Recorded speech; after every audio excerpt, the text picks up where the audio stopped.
Hello friends, welcome to the study point class 9th. Subscribe to our channel for more video. I hope you are doing very well and keep studying. So friends, in this video we are going to discuss class 10 chapter 13, that is magnetic effects of electric current. Chapter की full video की explanation ये होने वाली है, तो हम शुरू करते हैं हमारे चैप्टर को बिना टाइम वेस्ट करे। तो चैप्टर के नाम का मतलब हम सबसे पहले जानेंगे, क्योंकि हमारी प्रथा ये होती है कि हम चैप्टर के नाम से ही शुरू करते हैं। तो चैप्टर के नाम में क्या बोल रहे हैं, magnetic effects of electric current. Means अगर कोई से कंडक्टर में से इलेक्ट्रिसिटी पास हो रही है, इलेक्ट्रिक करंट पास हो रहा है, तो उसके आसपास अगर हम मैग्नेट रख देंगे तो उसका इफेक्ट क्या होगा, हमको वही चैप्टर में देखना है कि अगर कोई सी कंडक्टर में से इलेक्ट्रिक करंट पास हो रहा है और अगर हम उसके पास मैग्नेट रख दे तो उसका इफेक्ट क्या होगा इस इलेक्ट्रिक करंट पे, वही हमको देखना है। तो इंट्रोडक्शन से शुरू करते हैं। What is magnet? मैग्नेट क्या होता है? Magnet is any substance that attract iron और आयरन लाइक सब्सटेंसेस। मैग्नेट क्या होता है? कोई सा भी सब्सटेंस, एनी सब्सटेंस, जो बस उसको अट्रैक्ट करना चाहिए। किसको अट्रैक्ट करना चाहिए? आयरन को, दैट आयरन और आयरन लाइक सब्सटेंसेस को। तो magnet is any substance that attract iron और iron like substances is called magnet. Iron like substances means जैसे कि कोबाल्ट हो गया, निकल हो गया, CONI, इन सभी को मैग्नेट को अट्रैक्ट करना चाहिए। तो हम क्या बोलेंगे कि भैया ये मैग्नेट है, क्योंकि आयरन जैसे सब्सटेंसेस को अट्रैक्ट कर रहा है। अब प्रॉपर्टीज ऑफ मैग्नेट, अब क्या देखेंगे आप कि मैग्नेट की प्रॉपर्टीज क्या है। तो a free suspended magnet always points toward north and south direction. जो फ्रीली सस्पेंडेड मैग्नेट होती है वो हमेशा नॉर्थ की डायरेक्शन की तरफ पॉइंट करेगी या साउथ डायरेक्शन की तरफ पॉइंट करेगी। मींस अगर देख लीजिए, अगर ये एक मैग्नेट है, एज्यूम करें कि एक मैग्नेट है, तो अगर ये कुछ भी आपने इसको फ्री सस्पेंडेड है, कुछ बांध नहीं रखा है, तो ये जो इसका नॉर्थ पोल है हमेशा नॉर्थ पोल की तरफ सीक करेगा और ये हमेशा साउथ पोल की तरफ सीक करेगा। तो मैग्नेट के कोई से भी पोल हमेशा नॉर्थ की तरफ पॉइंट करते हैं या साउथ की तरफ पॉइंट करके। अब हम देखेंगे कि अगर कोई सा पोल नॉर्थ की तरफ पोल करता है तो उसको क्या बोलेंगे, और अगर कोई सा पोल मैग्नेट का साउथ की तरफ पॉइंट करता है तो उसको क्या बोलेंगे। तो वही सेकंड और थर्ड पॉइंट में आपको पढ़ना है। The pole which points towards north direction is called north sticking और नॉर्थ पोल। ऐसा पोल मैग्नेट का जो नॉर्थ डायरेक्शन की तरफ पॉइंट कर रहा है या नॉर्थ डायरेक्शन की तरफ मूव कर रहा है, तो वो क्या होगा, मैग्नेट का नॉर्थ पोल होगा या नॉर्थ स्टिकिंग पोल होगा। थर्ड पॉइंट में क्या बोल रहे हैं, the pole of a magnet which points toward the south direction is called south seeking और साउथ पोल। मतलब ऐसा पोल मैग्नेट का जो साउथ की तरफ पॉइंट कर रहा हो, साउथ डायरेक्शन की तरफ खिसक रहा हो, तो वो कौन सा पोल होगा मैग्नेट का, साउथ सीकिंग या साउथ पोल होगा। तो ये सब तो मैग्नेट के बारे में आप क्लास 9th 8th से पढ़ते आ ही रहे हो, तो आपको इसमें कुछ दिक्कत नहीं होना चाहिए। आपको ये फोर्थ पॉइंट थोड़ा इंपॉर्टेंट है। फोर्थ पॉइंट में क्या बोल रहे हैं, like poles of magnet repel each other while unlike poles of magnet attract each other. Means यहाँ पे हमको बोल रहे हैं कि जो लाइक पोल रहते हैं किसी भी मैग्नेट के, वो अट्रैक्ट करते हैं, मतलब पास दूर जाते हैं, क्या सॉरी लाइक जो पोल रहते हैं मैग्नेट के वो रिपेल करते दूर जाते हैं, जबकि जो अनलाइक पोल्स रहते हैं मैग्नेट के वो अट्रैक्ट करते हैं। मीन्स एज्यूम कर लीजिए कि ये दो क्या है, दो मैग्नेट है। अब इसके जो ये लाइक पोल है, ये लाइक है ना, तो ये जो लाइक पोल है ये रिपेल होंगे, दूर जाएंगे। बट जो अनलाइक पोल है, मतलब ये सपोज ये साउथ है, ये नॉर्थ है, तो ये जो साउथ नॉर्थ है आपने देखा भी होगा, ये क्या करेंगे, अपनी तरफ खिसकेंगे, क्या करेंगे, अपनी तरफ पॉइंट करेंगे। तो ये ही यहाँ पे लिखा है कि जो लाइक पोल्स रहते हैं मैग्नेट के वो क्या करते हैं, रिपेल करते हैं, दूर जाते हैं, जबकि जो अनलाइक पोल्स रहते हैं मैग्नेट के वो पास में आते हैं। तो स्टूडेंट्स, अभी मैंने जो आपको समझाया वो इसको मैंने आपको फिगर से भी और क्लियरिटी हो जाए, आपको और अच्छे से समझाने के लिए फिगर भी ड्रॉ कर रखा है, इससे भी आपको क्लियर हो जाएगा। तो ये देखिए, ये मैग्नेट है, इसके नॉर्थ पोल है, ये साउथ पोल है, और ये मैग्नेट है, इसका ये नॉर्थ पोल है और ये साउथ पोल है। तो आप देख रहे हैं कि इससे जो नॉर्थ पोल है क्या कर रहे हैं, रिपेल कर रहे हैं, दूर जा रहे हैं, जबकि जो इसके अनलाइक पोल्स है मीन्स नॉर्थ और साउथ पोल है, ये क्या कर रहे हैं, अट्रैक्ट कर रहे हैं, पास आ रहे हैं। तो यही आपको इस फिगर से भी क्लियर हो ही गया होगा कि like poles of magnet repel each other while unlike poles of magnet attract each other. अब सेकंड टॉपिक की तरफ बढ़ते, व्हाट इज इलेक्ट्रिक करंट। आपने चैप्टर के नाम में देखा होगा magnetic effects of electric current, तो आपको दूसरा शब्द ये देखने को मिलता है कि इलेक्ट्रिक करंट। इलेक्ट्रिक करंट क्या होता है, वैसे तो आपने इलेक्ट्रिसिटी में पढ़ा ही होगा, फिर भी हम आपको इलेक्ट्रिक करंट के बारे में थोड़ा सा और बेसिक चीजें बता देता हूँ।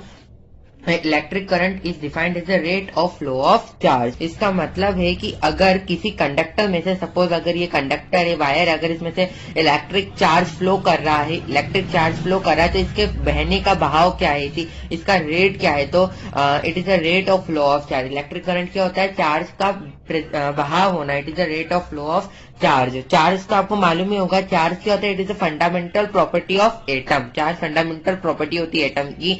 तो चार्ज का बहाव का रेट क्या है, वो इलेक्ट्रिक करंट रहता है। इसका इलेक्ट्रिक करंट को रिप्रेजेंट या सिंबल क्या रहता है जिससे हम रिप्रेजेंट करते हैं, इसको आई से रिप्रेजेंट करते हैं इलेक्ट्रिक करंट को, आई। और इसकी एसआई यूनिट क्या रहती है, इसकी एसआई यूनिट एम्पियर रहती है, जिसको हम कैपिटल ए से डिनोट करते हैं। तो शुरू करते हैं magnetic fields and field lines. The area around a magnet where a magnetic force is experience is called magnetic field. जो मतलब इसका मतलब क्या है, ये सब एज्यूम करें कि ये मैग्नेट है, तो इसके अराउंड जो भी एरिया होगा जहाँ पे हमें मैग्नेटिक फोर्स एक्सपीरियंस हो सकता है, तो वही क्या होता है, मैग्नेटिक फील्ड होती है। अभी आपको और क्लैरिटी से क्लियर हो जाएगा, मैं आपको एग्जांपल देता हूँ। तो अगर आपने देखी होगी मैग्नेट, तो अगर आप उसमें नॉर्थ पोल को मिलाओगे तो आपको ऐसा लगता है कि ऐसा कोई सा तो फोर्स है जो आपको उनको मिलाने से रोक रहा है। तो ठीक इसमें भी ऐसा ही होता है, जो एरिया जहाँ पे आपको एक्सपीरियंस हो सकता है कि मैग्नेटिक फोर्स ऐसी कोई चीज है, मैग्नेटिक फोर्स है ना, कि जो हम एक्सपीरियंस कर सकते हैं, वही होता है मैग्नेटिक फील्ड। मैग्नेटिक फील्ड क्या है, इज अ वेक्टर क्वांटिटी, क्योंकि इसके डायरेक्शन और मैग्नीट्यूड दोनों होते हैं। वेक्टर क्वांटिटी, ये याद रखिएगा, ये आईएमपी की मैग्नेटिक फील्ड क्या होती है, एक वेक्टर क्वांटिटी होती है। क्यों? क्योंकि इसके डायरेक्शन और जो फील्ड है, मैग्नेटिक फील्ड, वो दोनों होती है।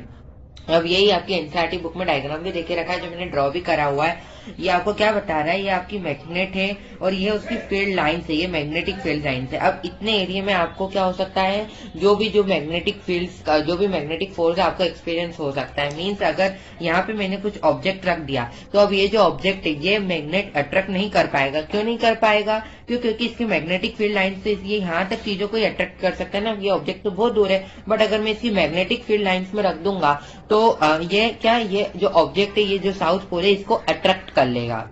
बट अट्रैक्ट जब करेगा जब ये अपोजिट चार्ज होंगे, ठीक है।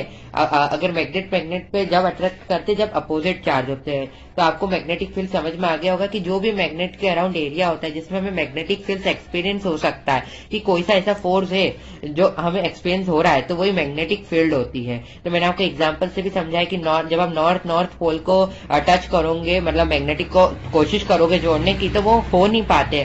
क्यों नहीं हो पाते? आपको एक्सपीरियंस होता है कि ऐसा कोई सा फोर्स है जो उनको होने से रोक रहा है। तो वही जो मैग्नेटिक फोर्स है, मैग्नेट का जो भी एरिया जिसके आसपास हमें मैग्नेटिक फोर्स एक्सपीरियंस हो सकता है, वही मैग्नेटिक फील्ड होती है। अब शुरू करते हैं इसके आगे के टॉपिक को, कि क्या ये असली में मैग्नेटिक फील्ड होती है, मतलब क्या ये ऐसी फील्ड लाइंस होती है, और अगर होती है तो ये हमें क्यों नहीं दिखती है, क्या ये इमेजिनरी है? ये सभी सवालों के जवाब आपको इसके आगे के लेक्चर में मिलने वाले हैं। तो अब आगे बढ़ते हैं और अब हम हमारे सवालों का आंसर जानते हैं। सबसे पहले हम जानेंगे कि मैग्नेटिक फील्ड लाइंस क्या होती है। तो magnetic field lines, it is imaginary lines around the magnet.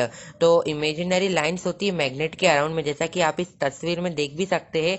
ये मैग्नेट है और ये इसके अराउंड में ये जो फील्ड लाइंस है जो आपको दिख रही है, क्या इमेजिनरी लाइंस है।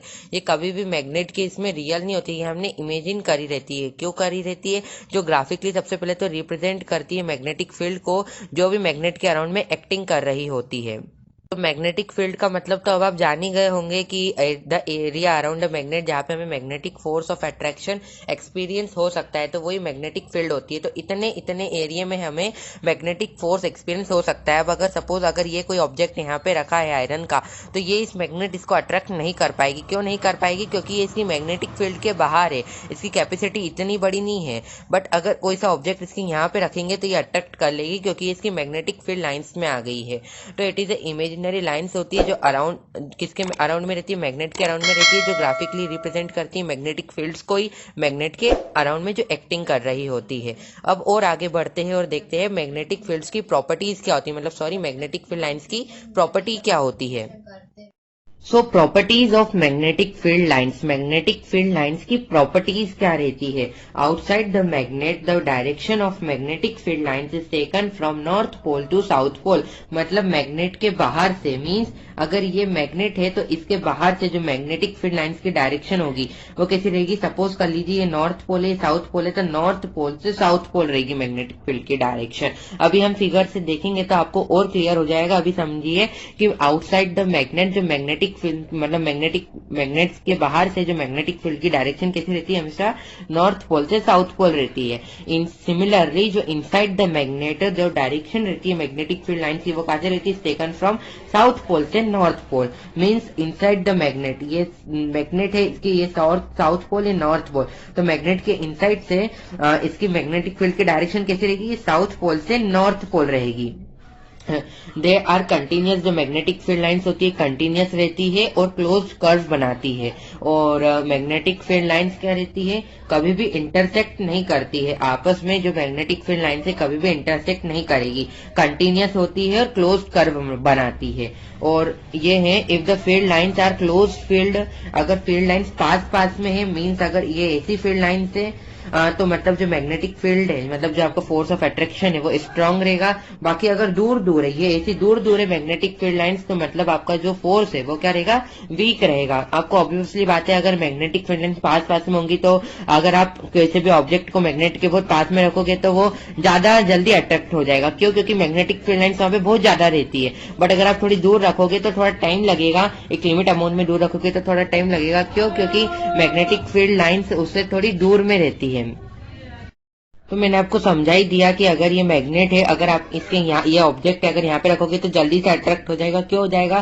क्योंकि मैग्नेटिक फील्ड लाइंस यहाँ पे बहुत ज्यादा है। बट अगर आप थोड़ी दूर रखोगे, फार रखोगे तो थोड़ा टाइम लगेगा अट्रैक्ट होने में। क्यों? क्योंकि मैग्नेटिक फील्ड लाइंस दूर दूर है। तो ये यहाँ पे लिखा है if the field lines are close, अगर फील्ड लाइंस पास पास में होगी तो जो फील्ड है मैग्नेटिक फील्ड जो है वो स्ट्रांग रहेगी, मतलब जो फोर्स ऑफ अट्रैक्शन है वो स्ट्रांग रहेगा। बाकी अगर जो फील्ड है वो दूर दूर है तो मैग्नेटिक, तो जो फोर्स है वो अट्रैक्शन का जो फोर्स है वो थोड़ा कम रहेगा, वीक रहेगा।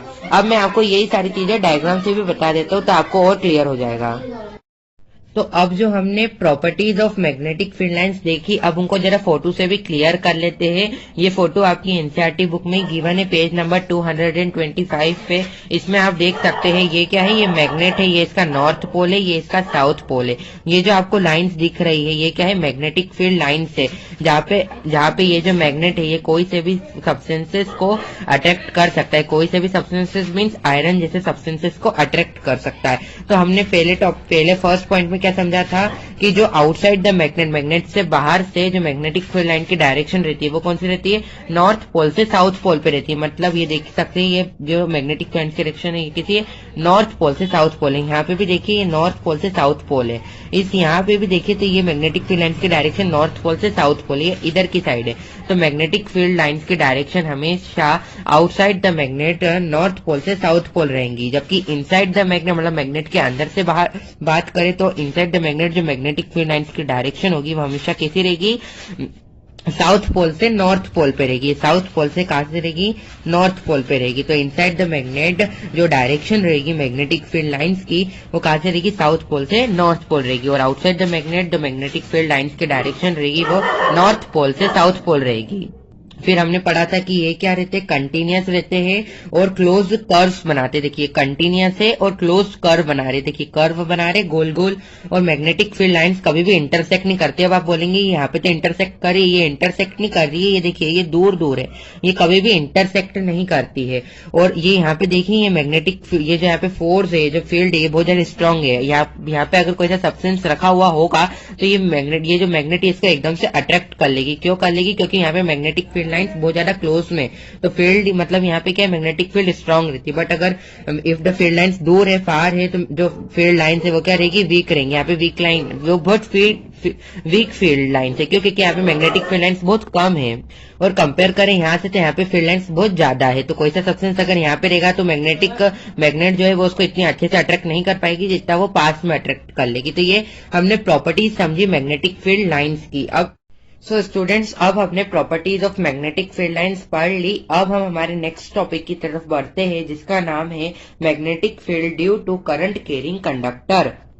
तो इस टॉपिक का मतलब है ये सपोज करिए अगर ये कोई सा कंडक्टर है, कोई सा वायर है, अगर इसमें से करंट पास हो रहा है तो ये अपने आसपास कैसी मैग्नेटिक फील्ड बना लेगा। यही हमको इस टॉपिक में पढ़ना है कि अगर ये कोई सा वायर है जिसमें से करंट पास हो रहा है तो अपने आसपास कैसी मैग्नेटिक फील्ड क्रिएट करेगा। तो शुरू करते हैं। सो स्टूडेंट्स, अब ये पढ़ने से पहले कि कोई सा भी करंट कैरिंग कंडक्टर अपने आसपास कैसी मैग्नेटिक फील्ड ड्रॉ कर लेगा, बना लेगा, उसको पढ़ने से पहले आपको ये पढ़ना जरूरी है ऑर्स्टेड का एक्सपेरिमेंट। अब ये ऑर्स्टेड का एक्सपेरिमेंट बहुत इंपॉर्टेंट है, बहुत बार बोर्ड एग्जाम में पूछा जाता है। अगर आप magnetic effects of electric current करके क्वेश्चन सर्च भी करोगे तो आपको ऑर्स्टेड का एक्सपेरिमेंट में से एक ना एक क्वेश्चन तो देखने को मिल ही जाएगा। तो शुरू करते हैं। तो इनका ऑर्स्टेड का पूरा नाम क्या था? तो ऑर्स्टेड का पूरा नाम हैंस क्रिश्चियन ऑर्स्टेड था, जिन्होंने discovered that when electric current flow through a current carrying conductor it produces a magnetic field around it. इन्होंने क्या डिस्कवर करा था? इन्होंने डिस्कवर करा था कि अगर कोई सा करंट कैरिंग कंडक्टर है, मतलब ये अगर करंट कैरिंग कंडक्टर है, इसमें से करंट पास हो रहा है तो ये अपने आसपास खुद ही क्या प्रोड्यूस कर लेगा? मैग्नेटिक फील्ड प्रोड्यूस कर लेगा। उसके आसपास ये करंट कैरिंग कंडक्टर खुद ही अपने आसपास मैग्नेटिक फील्ड प्रोड्यूस कर लेगा। दिस कैन बी सीन, हम इसको देख सकते हैं कैसे? With the help of magnetic needle. Magnetic needle की हेल्प से देख सकते हैं, मतलब कंपास की हेल्प से देख सकते हैं, जो शो करेगा deflection. The more deflection the current higher deflection.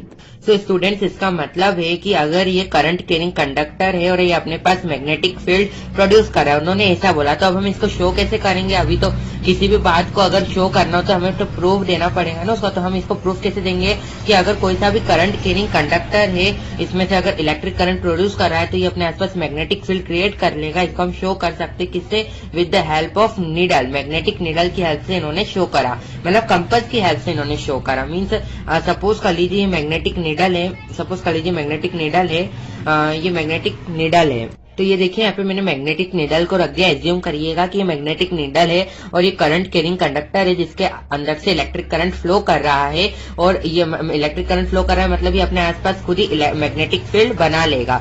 मतलब अब जब ये इलेक्ट्रिक करंट इसमें से फ्लो करेगा तो ये जो मैग्नेटिक नीडल है ये डिफ्लेक्शन शो करेगा, मतलब अपनी जगह से हिलेगा। मतलब अगर करंट इस डायरेक्शन में फ्लो कर रहा है तो ये इस डायरेक्शन में फ्लो हो जाएगा, मतलब करंट जिस डायरेक्शन में फ्लो हो रहा है उस डायरेक्शन में। अब करंट अगर इस डायरेक्शन में फ्लो हो रहा है तो ये मैग्नेटिक नीडल इस डायरेक्शन में फ्लो करेगा, है ना, मतलब घूम जाएगा। तो ये यहाँ पे लिखा है। अब अगर ज्यादा डिफ्लेक्शन शो हो रहा है मतलब जो करंट है वो ज्यादा फ्लो हो रहा है, और अगर कम डिफ्लेक्शन शो होगा मतलब जो करंट है वो कम फ्लो हो रहा है। तो ये यहाँ पे लिखा है, हम इसको देख सकते हैं। मैग्नेटिक नीडल की हेल्प से, कंपास की हेल्प से जो डिफ्लेक्शन शो करती है अपनी जगह से हिलेगी। अगर ज्यादा डिफ्लेक्शन शो हो रहा है मतलब करंट ज्यादा बह रहा है, और अगर कम डिफ्लेक्शन शो हो रहा है मतलब जो करंट है वो कम बह रहा है, फ्लो हो रहा है।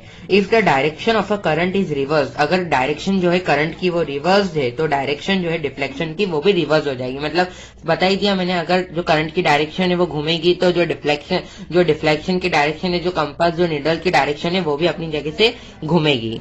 सो स्टूडेंट्स, उन्होंने इस ऑब्जर्वेशन के through Orsted Christian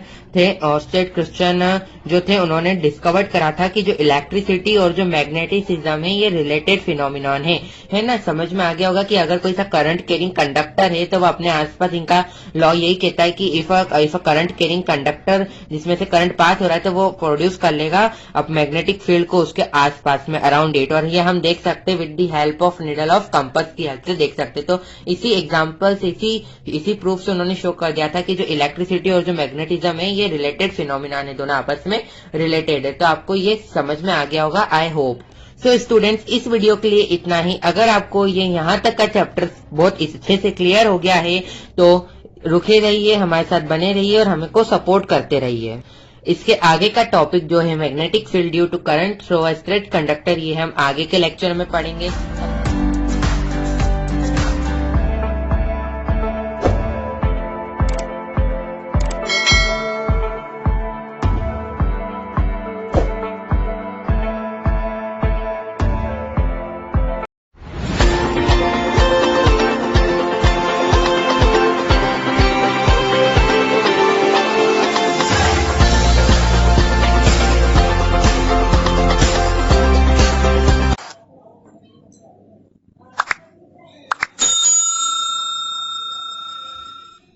Hello friends, welcome to the study point class 9th. Subscribe to our channel for more video. I hope you are doing very well and keep studying. So friends, in today's video we are going to discuss class 10th chapter 13 that is magnetic effects of electric current का part second होने वाला है ये। इसके पहले मैं एक part already upload कर चुका हूँ। इसके वीडियो की लिंक मैं आपको डिस्क्रिप्शन बॉक्स में भी दे दूंगा और आई बटन में भी यहाँ पे शो कर दूंगा, आप देख सकते हैं वहां पे जाके।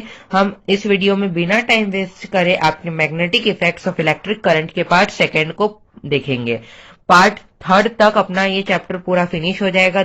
इसके बाद एक और पार्ट बनेगा उसका, उस पार्ट वाला आपका इस चैप्टर का लास्ट पार्ट होगा। उसके बाद ये वाला चैप्टर आपका फिनिश हो जाएगा। तो बिना टाइम वेस्ट करे हम हमारे पार्ट सेकंड को शुरू करते हैं। सो स्टूडेंट्स, मेरे को आपको पार्ट सेकंड में पढ़ाना था magnetic field due to a current through a straight conductor से। इसके पहले हमने मैग्नेट क्या होता है वो देख लिया था, मैग्नेट की प्रॉपर्टीज देख ली थी, इलेक्ट्रिक करंट क्या होता है वो देख लिया था, फिर हमने मैग्नेटिक फील्ड्स और फील्ड लाइंस भी देख ली थी, फिर उसकी कुछ प्रॉपर्टीज भी देखी थी कि magnetic field lines north pole से साउथ पोल का आउटसाइड जाती है कि इनसाइड जाती है।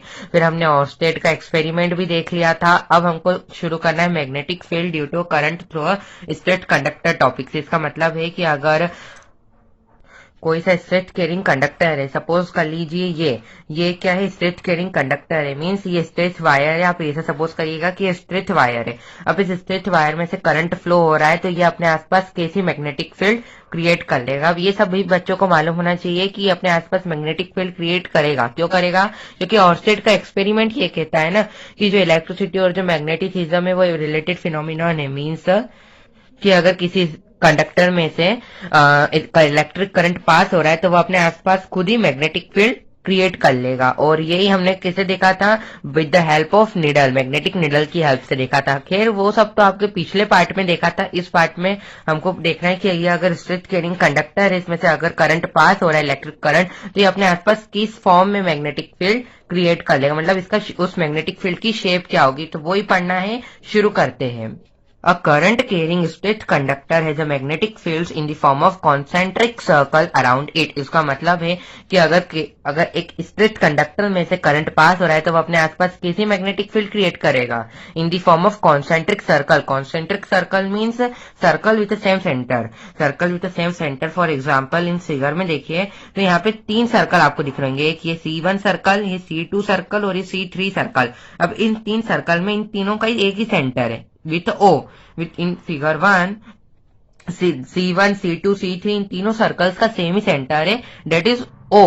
तो ऐसे कोई सा भी current carrying conductor, straight carrying conductor कोई से भी स्ट्रेट कैरिंग कंडक्टर में से जब इलेक्ट्रिक करंट पास होगा तो वो अपने आसपास इन the form of concentric circle की फॉर्म में क्या बना लेगा? अपने आसपास मैग्नेटिक फील्ड बना लेगा। अभी ये हम देखेंगे कि किस फॉर्म में बनाएगा। तो उसका ये तो बता दिया कॉन्सेंट्रिक सर्कल के फॉर्म में बनाएगा, बट उसका शेप कैसा होगा इसको हम कैसे देखेंगे कि कॉन्सेंट्रिक सर्कल के उसमें बना रहा है। तो कैसे, कभी आपके एग्जाम में आ गया कि शो करो कि मैग्नेटिक फील्ड जो है straight carrying conductor concentric circle बनाना है, बाकी आपको बोल दे बोर्ड एग्जाम में कि with the help of activities आप शो करो। तो कैसे शो करेंगे वो हम अब इसके नेक्स्ट पेज पे देखते हैं। यहाँ तक आपको समझ में आ गया होगा कि अगर कोई से भी स्ट्रेट कैरिंग कंडक्टर में से करंट पास हो रहा है तो अपने आसपास कॉन्सेंट्रिक सर्कल के तौर पे मैग्नेटिक फील्ड ड्रॉ कर लेगा। अब चलते हैं नेक्स्ट पेज पे। सो स्टूडेंट्स, अब हम इसी बात को शो करेंगे कि कोई सा भी स्ट्रेट कैरिंग कंडक्टर अपने आसपास कॉन्सेंट्रिक सर्कल के तौर पे मैग्नेटिक फील्ड तो ड्रॉ कर लेता है उस शेप में, बाकी इसको शो इसी एक्टिविटी से करेंगे। ये एक्टिविटी को पढ़ाने से पहले मैं तुमको सर्किट का डायग्राम पूरा अच्छे से क्लियर कर देता हूँ, ताकि फिर वो जो पॉइंट्स है वो तो आपको बहुत ही सिंपल लगेंगे। तो सबसे पहले ये पढ़ लेते हैं हम कैसे चेक करेंगे डिजाइन ऑफ मैग्नेटिक फील्ड की, किस फॉर्म में मैग्नेटिक फील्ड ड्रॉ हो रही है हमारे स्ट्रेट कैरिंग कंडक्टर में से। वो तो मैंने आपको बता दिया कॉन्सेंट्रिक सर्कल, लेकिन चेक कैसे करेंगे? तो हम सबसे पहले एक इलेक्ट्रिक सर्किट बनाएंगे। इलेक्ट्रिक सर्किट या आप इलेक्ट्रिसिटी में पढ़ रखा होगा, आपको और अच्छे से क्लियर हो जाएगा। नहीं भी पढ़ा है तो भी यहाँ पे आपको क्लियर हो ही जाएगा। देखो ये जो लाइन दिख रही है ये क्या है? ये आपकी वायर्स है। क्या है ये वायर्स? ये इसका पॉजिटिव टर्मिनल है और ये इसका नेगेटिव टर्मिनल है। अब आप सभी जानते हो, अगर आपने इलेक्ट्रिसिटी चैप्टर पढ़ा है, कि जो इलेक्ट्रिक करंट है वो कौन से टर्मिनल से पास होता है? From positive terminal to negative terminal of the cell. ठीक है, ये एमीटर लगा रखा है इलेक्ट्रिक करंट को मेजर करने के लिए, ये वेरिएबल रेजिस्टेंस लगा रखा है रेजिस्टिविटी को कम या ज्यादा करने के लिए, और ये हमने इसमें से इलेक्ट्रिक करंट पास हो रहा है, और ये की है स्विच ऑफ बटन की, जिससे हम इलेक्ट्रिक करंट को पास कराना चाहते हैं, यानी ये की है, मतलब जो बटन रहता है ना, इससे आप लाइट ऑन करते हो और बंद करते हो, वही चीज है। तो अब हमको करना कैसे है? आप क्या करिए, सबसे पहले ये जो स्ट्रिप कैरिंग कंडक्टर है, ये स्ट्रिप कैरिंग कंडक्टर के आप बीच में क्या पुट कर दीजिए? कार्डबोर्ड पुट कर दीजिए। देखो ये मैंने कार्डबोर्ड पुट कर दी, इस फॉर्म में रेक्टेंगुलर कार्डबोर्ड हमने पुट कर दी। अब पुट करने के बाद हम क्या करेंगे?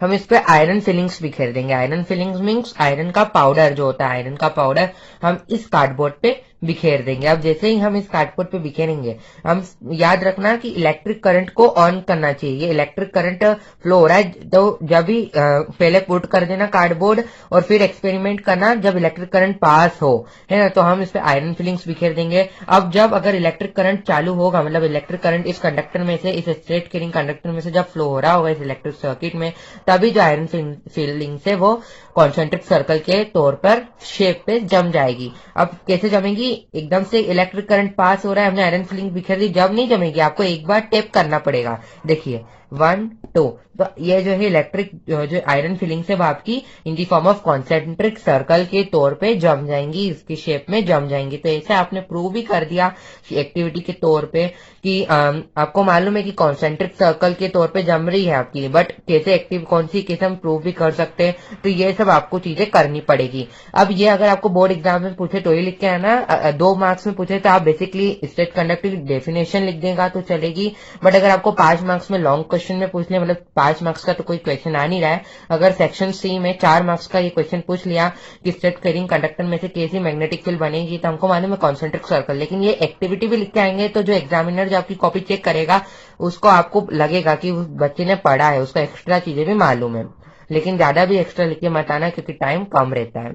जो मैंने आपको अभी ऊपर समझाया है ये वही लिखा हुआ है। We have to put a cardboard and attach in straight carrying conductor. हमें कार्डबोर्ड लेना पड़ेगा और उस स्ट्रेट कैरिंग कंडक्टर में जमाना पड़ेगा, है ना। फिर हमें आयरन फिलिंग्स को स्प्रेड करना पड़ेगा। आयरन फिलिंग्स में आयरन पाउडर स्प्रेड करना मतलब फैलाना होता है, और कार्डबोर्ड के ऊपर फिर हम टैप करेंगे कार्डबोर्ड के ऊपर। ये देखिए ऐसे टैप करेंगे कार्डबोर्ड के ऊपर, तो जो आपकी आयरन फिलिंग्स है वो जम जाएंगी इन दी शेप ऑफ जो भी मैग्नेटिक फील्ड जिस शेप में बन रही होगी। अब कैसे बनेगी इस शेप में? In the form of concentric circle. तो ऐसे आप बता भी सकते हो एक्टिविटीज की हेल्प से कि स्ट्रेट कैरिंग कंडक्टर में कॉन्सेंट्रिक सर्कल के तौर पे जो मैग्नेटिक फील्ड है वो आपकी ड्रॉ होती है, शेप में बनती है। अब ये एक्स्ट्रा चीजें भी पढ़ लो। The direction of magnetic field through a current carrying conductor depends upon the direction of flow of electric current. मतलब इसका मतलब है स्टूडेंट, इसका मतलब है कि जो मैग्नेटिक फील्ड की डायरेक्शन है वो डिपेंड करती है कि जो इलेक्ट्रिक करंट के फ्लो की डायरेक्शन है वो कैसी है। जैसा कि आप इस चित्र में देखो, तो यहाँ पे देखो कि जो इलेक्ट्रिक करंट है वो किस में डायरेक्शन में फ्लो हो रहा है? इस डायरेक्शन में फ्लो हो रहा है। तो मैग्नेटिक फील्ड भी आपकी नीचे बनी है, बट अगर आपका इलेक्ट्रिक करंट इस डायरेक्शन में फ्लो होता तो आपकी मैग्नेटिक फील्ड थोड़ी ऊपर बनती। तो यही यहाँ पे लिखा है कि अगर मैग्नेटिक फील्ड की डायरेक्शन जो है डिपेंड करती है कि इलेक्ट्रिक करंट की फ्लो की डायरेक्शन क्या है। तो इसी से हम कंक्लूड भी कर सकते हैं कि जो मैग्नेटिक फील्ड है जो प्रोड्यूस हो रही है करंट कैरिंग कंडक्टर में वो डायरेक्टली प्रोपोर्शनल होती है करंट के। कैसे? वही हमने अभी देखा ना यहाँ पे कि जो मैग्नेटिक फील्ड की डायरेक्शन है वो डिपेंड करती है कि इलेक्ट्रिक करंट की डायरेक्शन कौन सी है। तो ये यहाँ पे लिखा है कि मैग्नेटिक फील्ड की जो वो डायरेक्टली प्रोपोर्शनल होता है इलेक्ट्रिक करंट के। एंड ये बात भी जान लो, जो मैग्नेटिक फील्ड है वो इनवर्सली प्रोपोर्शनल होता है distance from the conductor. Distance from the conductor कैसे? ये देखिए यहाँ पे ये आपके मैग्नेटिक फील्ड ड्रॉ हो रही है, कंडक्टर की डिस्टेंस कितनी? इतनी है, तो इसके भी इनवर्सली प्रोपोर्शनल होता है आपका मैग्नेटिक फील्ड। ये देख लीजिए distance from the conductor. So students, I hope कि आपको ये समझ में आ गया होगा कि अगर कोई सा भी स्ट्रेट कंडक्टर में से करंट पास हो रहा है तो अपने आसपास कौन सी शेप में मैग्नेटिक फील्ड क्रिएट कर लेगा? In the form of concentric circle. फिर हमने ये भी देखा कि उसको प्रूव उस एक्टिविटी से करना है। एंड हमने फिर अभी ये भी देखिया देखा कि जो मैग्नेटिक फील्ड है वो डायरेक्टली प्रोपोर्शनल होता है किसके, इलेक्ट्रिक करंट के, और इनवर्सली प्रोपोर्शनल होता है डिस्टेंस फ्रॉम द कंडक्टर। अब हम शुरू करने वाले हैं Maxwell right hand thumb rule. So students of Maxwell right hand thumb rule, ये आपका इंपॉर्टेंट है। ऐसा क्वेश्चन आ जाता है कि कभी कभी कि स्टेट करो कि what is Maxwell right hand thumb rule, क्या होता है, तो आपको ये पूरा ही लिखना है। फिर भी मैं आपको इजी लैंग्वेज में अपनी हैंड की हेल्प से आपको पूरा क्लियर कर देता हूँ। सो स्टूडेंट्स, सबसे पहले आपको अपना राइट हैंड लेना है। ये मेरा राइट हैंड है, आप भी अपना राइट हैंड साथ साथ में लीजिएगा। इसको इस वे में लीजिएगा कि सपोज करिए स्ट्रेट कैरिंग कंडक्टर है, स्ट्रेट वायर है, इसमें से करंट पास हो रहा है। तो मैंने देखिए ये स्ट्रेट कैरिंग कंडक्टर को पकड़ा, इन ऐसे वे में पकड़ा in the grip of your hand कि जो मेरा थंब है ये किसकी डायरेक्शन में है, अपने इलेक्ट्रिक करंट की डायरेक्शन में। इलेक्ट्रिक करंट की डायरेक्शन में मतलब मेरा करंट इस डायरेक्शन में फ्लो हो रहा है, तो मैंने थंब भी ऊपर की डायरेक्शन में करा है। अगर मेरा करंट नीचे फ्लो होता तो मैं अपनी थंब की डायरेक्शन नीचे रखता। तो थंब की डायरेक्शन जिस डायरेक्शन करंट की होगी उसी डायरेक्शन में रखना है। और फिर ये देखिए स्ट्रेट कैरिंग कंडक्टर को मैंने पकड़ा इन द वे जिस डायरेक्शन में करंट फ्लो हो रहा है, और जिस वे में मेरी जो कर्ल फिंगर ये कर्ल होंगी, मुड़ेंगी, इसी यही डायरेक्शन होगी किसकी, आपकी मैग्नेटिक फील्ड की डायरेक्शन। तो सबसे पहले तो अब आपको मालूम पड़ गया होगा कि हम क्यों करते, डायरेक्शन पता करने के लिए मैग्नेटिक फील्ड की। ये कहता है कि अगर आप अपने राइट हैंड को ऐसे इन वे में पकड़ो कि in the grip of your hand, कि आपका जो स्ट्रेच करे thumb points in the direction of current, मतलब थंब जो है आपके करंट की डायरेक्शन में हो, तो जो डायरेक्शन है कर्ल फिंगर की आपको क्या लेगी, मैग्नेटिक फील्ड की डायरेक्शन देगी। मैंने आपको बता ही दिया कि स्ट्रेच कैरिंग कंडक्टर को हम ऐसी वे में पकड़ेंगे कि करंट के डायरेक्शन में हो, और जिस फिर डायरेक्शन हमारी जो फिंगर्स है वो कर्ल होंगी, ऐसी घूमेंगी, तो इसी डायरेक्शन में जो है, जिस डायरेक्शन में कर्ल हुई है फिंगर, उसी डायरेक्शन में जो है आपका मैग्नेटिक फील्ड की डायरेक्शन होगी। तो इस फोटो से भी आप समझ सकते हैं, जो मैंने नीचे ड्रॉ कर रखा है। अगर आपको 5 मार्क्स में ये क्वेश्चन आए तो आप ये फोटो करके भी ड्रॉ बना सकते हैं। ये देखिए ये फोटो यही तो दर्शा रहा है, ये स्ट्रेट कैरिंग कंडक्टर है। ये मैंने हाथ से ऐसे वे में पकड़ा है क्योंकि देखो डायरेक्शन जो है करंट की वो ऊपर है, तो ऐसे वे में पकड़ा है कि जो थंब के डायरेक्शन है वो भी ऊपर ही है। अब जिस डायरेक्शन में आपकी फिंगर कर्ल कर रही है वही मैग्नेटिक फील्ड की डायरेक्शन होगी, मतलब ये ऐसे डायरेक्शन है, देखिए ये ऐसे डायरेक्शन होगी मैग्नेटिक फील्ड की। जबकि इस वाले फोटो में देखो तो जो स्ट्रेट कैरिंग कंडक्टर जो है इसका करंट की डायरेक्शन ऐसी है, नीचे ही है। तो मैंने मैग्नेटिक फील्ड को, मैंने अपने फिंगर्स को कैसे पकड़ा है, थंब को फ्लो डाउन में रखा है क्योंकि करंट नीचे बह रहा है, तो करंट थंब को नीचे रखा है। और फिर ये जो फिंगर्स जो कर्ल हो रही है मेरी एंटी क्लॉकवाइज हो रही है, तो जो करंट है वो क्लॉकवाइज घूमेगा। जबकि इस डायरेक्शन में अगर करंट अप डायरेक्शन में होगा तो जो आपकी मैग्नेटिक फील्ड की डायरेक्शन है वो एंटी क्लॉकवाइज होगी, और जबकि करंट डाउन डायरेक्शन में होगा तो आपकी जो मैग्नेटिक फील्ड की डायरेक्शन है वो क्लॉकवाइज होगी। सो फ्रेंड्स, आई होप कि आपको ये Maxwell right hand thumb rule समझ में आ गया होगा। तो ये जो आपको समझ में आ ही गया होगा कि Maxwell right hand thumb rule हम क्यों यूज करते हैं, for finding the direction of magnetic field. तो अगर आपको एग्जाम में आता है तो आपको यही सब चीजें लिख के आनी जो मैंने आपको बताई। अब हम चलते हैं हमारे नेक्स्ट टॉपिक पे। सो स्टूडेंट्स, अब हमारा नेक्स्ट टॉपिक है magnetic field due to a current through a circular loop. इसको समझाने से पहले मैं तुमको समझा दूं, इसके पहले हमने देखा स्ट्रेट कंडक्टर में से अगर करंट पास हो रहा है तो अपने आसपास in form of concentric circle के रूप में मैग्नेटिक फील्ड ड्रॉ कर लेगा। यही क्वेश्चन मैंने तुमको कम्युनिटी बॉक्स में भी पूछा है, वहां पे भी मुझे आंसर इसका दीजिएगा तो आपको माइंड में एक और बार बैठ जाएगा। और फिर उसके बाद हमने देखा Maxwell right hand thumb rule जो हमें डायरेक्शन ऑफ मैग्नेटिक फील्ड बताता है, और उसके साथ ही हमने कुछ बेसिक चीजें भी देखी जो आपकी बोर्ड एग्जाम में आने के लिए बहुत ज्यादा चांसेस है। अब टॉपिक को समझाता हूँ। अब ये टॉपिक में सबसे पहले जो शब्द दिख रहा है आपको क्या दिख रहा है, सर्कुलर लूप। सर्कुलर लूप आपका इस फॉर्म का होता है, इस फॉर्म का। अगर आपको एक और बार मैं ड्रॉ करवाऊं तो इस फॉर्म का होता है, ये देखिए ये ऐसा और फिर ये ऐसा। ये क्या है, ये सर्कुलर लूप है, इसको आप सर्कुलर लूप बोलते हो। अब सर्कुलर लूप में से जब करंट पास होता है तो every point on the circular loop act as a straight conductor.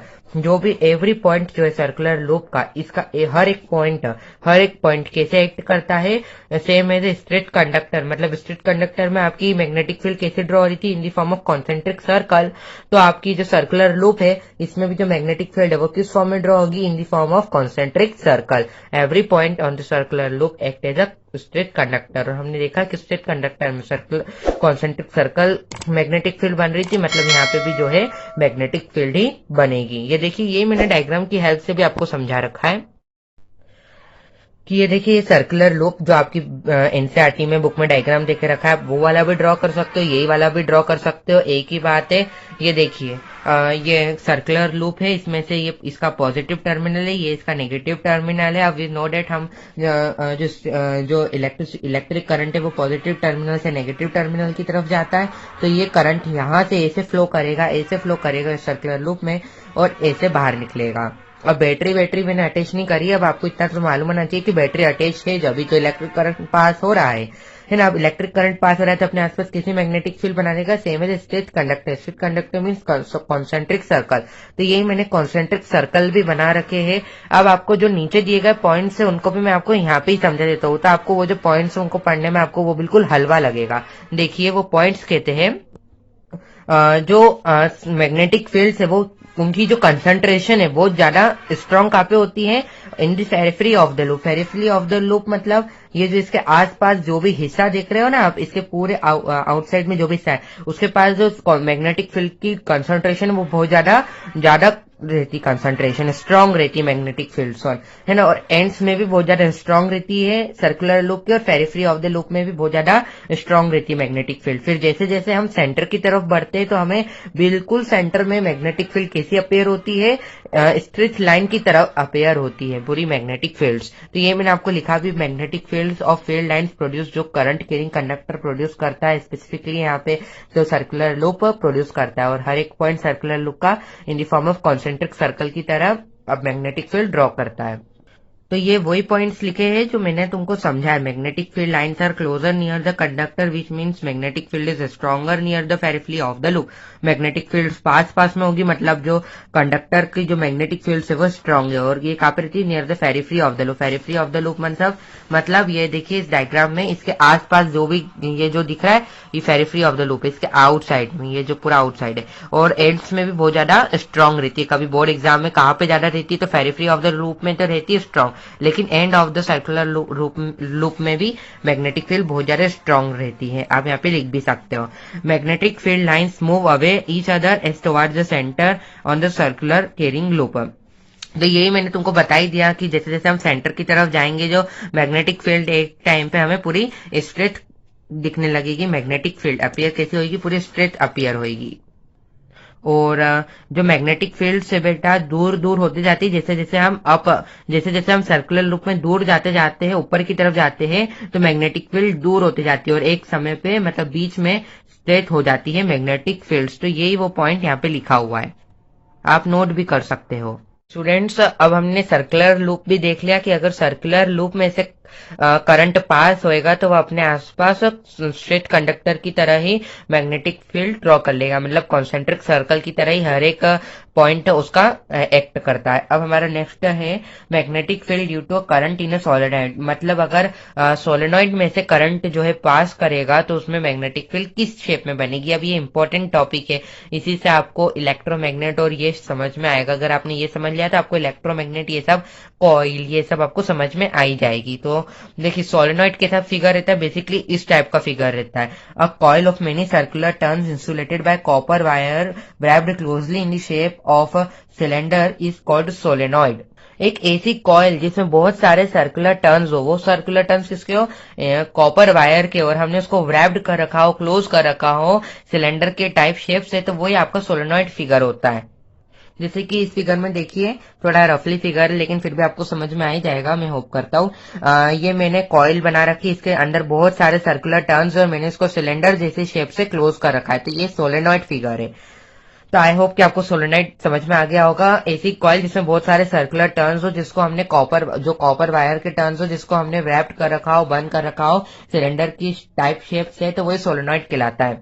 जब करंट सोलेनॉइड में से पास होएगा तो ये सिमिलर बिहेव करता है बार मैग्नेट की तरह ही। बार मैग्नेट की तरह ही मतलब बार मैग्नेट की तरह मतलब होता है बेटा, बार मैग्नेट कैसा बिहेव कर रही थी, मैग्नेटिक फील्ड उसमें किसी शेप में बन रही थी, जब हम आउटसाइड द मैग्नेट तो आउटसाइड मैग्नेट के हमारे जो मैग्नेटिक फील्ड की डायरेक्शन थी वो नॉर्थ से साउथ थी और इनसाइड द मैग्नेट साउथ से नॉर्थ थी। तो यहाँ पे भी जो मैग्नेटिक फील्ड की डायरेक्शन सेम बिहेव करता है बार मैग्नेट की तरह, मतलब इनसाइड द सोलेनॉइड साउथ से नॉर्थ होगी डायरेक्शन मैग्नेटिक फील्ड की और आउटसाइड द सोलेनॉइड नॉर्थ से साउथ होगी, है ना। वन एंड जो सोलेनॉइड है वो बिहेव करता है नॉर्थ की तरह और जबकि जो उसका अनदर एंड है बिहेव करता है साउथ की तरह, तो एज द साउथ पोल। अब देखिए the field lines inside the solenoid are in the form of parallel straight line, this indicates field is uniform inside the solenoid.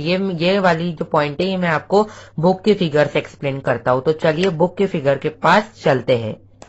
तो स्टूडेंट्स मैंने तुमको पॉइंट में क्या पढ़ाया था कि जो सोलेनॉइड के अंदर जो मैग्नेटिक फील्ड है वो कैसी अपेयर होती है, हमको पैरेलल अपेयर होती है।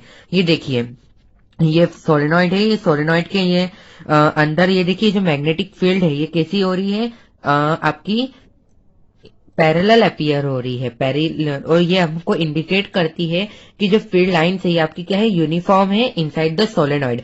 फिर अब डायरेक्शन भी मैं तुमको क्लियर कर देता हूँ। वैसे तो तुमको बताई दी सिंपली कि जो बार मैग्नेट की तरह ये आपका सोलेनॉइड बिहेव करता है। सोलेनॉइड शेप समझ में आ रहा है ना आपको, ये coil of many circular turns insulated by copper wire and wrapped by closely cylinder shaped is called solenoid. ये जो कॉपर के टर्न्स दिख रहा है आपको ये सोलेनॉइड्स हैं और इसके मैग्नेटिक फील्ड्स ये देखिए बीच में बिल्कुल आपको स्ट्रेट अपीयर हो रही है और ये इंडिकेट करता है पैरेलल अपीयर हो रही है और ये इंडिकेट करता है कि मैग्नेटिक फील्ड क्या है अंदर यूनिफॉर्म है। फिर हमने देखा था आउटसाइड द सोलेनॉइड मतलब बार मैग्नेट की तरह ही बिहेव करता है, मतलब भैया इसमें भी एक पोल इसका नॉर्थ की तरह बिहेव करेगा एक पोल साउथ की तरह बिहेव करेगा। अब ये नॉर्थ, अब डायरेक्शन कैसे होगी मैग्नेटिक फील्ड की, तो ये देखिए साउथ नॉर्थ से साउथ पोल है ना। Magnetic field lines outside the solenoid from north to south pole. देखिए नॉर्थ से साउथ पोल है भी सही, यहाँ पे भी नॉर्थ से साउथ पोल है ना। And inside the solenoid, solenoid की यहाँ पे भी देखो नॉर्थ से साउथ पोल ही है, नॉर्थ से साउथ पोल ही है। ये ऊपर भी देखो तो नॉर्थ से साउथ पोल है और सोलेनॉइड के अंदर साउथ से नॉर्थ पोल है। देखिए साउथ से नॉर्थ पोल है, ये पूरी साउथ से नॉर्थ पोल है। तो आई होप कि आपको क्लियर हो ही गया होगा। अब यहाँ पे ये जो सर्किट वर्किट ये जो अभी बना रखा है ये अभी के लिए आपके लिए काम का नहीं है। अभी जो मैंने आपको समझाया है वो आपको क्लियर हो जाना चाहिए कि outside the solenoid direction north to south and inside the solenoid direction south to north. And हमने ये भी देखा कि एक साउथ की तरह बिहेव करता है एक नॉर्थ की तरह। एक हमने ये भी देखा कि इनसाइड द सोलेनॉइड जो मैग्नेटिक फील्ड है ये हमें पैरेलल अपीयर होती है, ये हमको बताता है कि जो मैग्नेटिक फील्ड है ये यूनिफॉर्म है इनसाइड द सोलेनॉइड। अब हम चलते हैं हमारी नोट्स की तरफ। सो स्टूडेंट्स ये जो मैंने आपको पॉइंट समझाया वो मैंने लिख भी रखा है, अगर आपको लिखना हो तो आप लिख भी सकते हो, अन्यथा आपको समझ में तो आ ही गया होगा।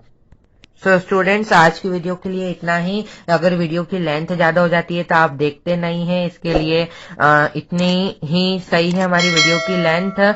अब इसके नेक्स्ट वाले वीडियो में मैं पूरा चैप्टर कंप्लीट कर दूंगा क्योंकि अब आपका ज्यादा चैप्टर बचा नहीं, केवल इलेक्ट्रोमैग्नेट और इलेक्ट्रिक मोटर और 2 रूल आपके बचे हैं, वो आपको कंप्लीट कर दूंगा तो आपका चैप्टर भी कंप्लीट हो जाएगा। इस चैप्टर में बेसिकली कुछ न्यूमेरिकल्स तो है नहीं, आपकी थ्योरी बेस्ड ही जो है क्वेश्चन आते हैं। तो फ्रेंड्स अगर आपको ये वीडियो अच्छी लगी हो तो लाइक करिए, चैनल को सब्सक्राइब करिए और हमको यूं ही साथ देते रहिए। Thank you.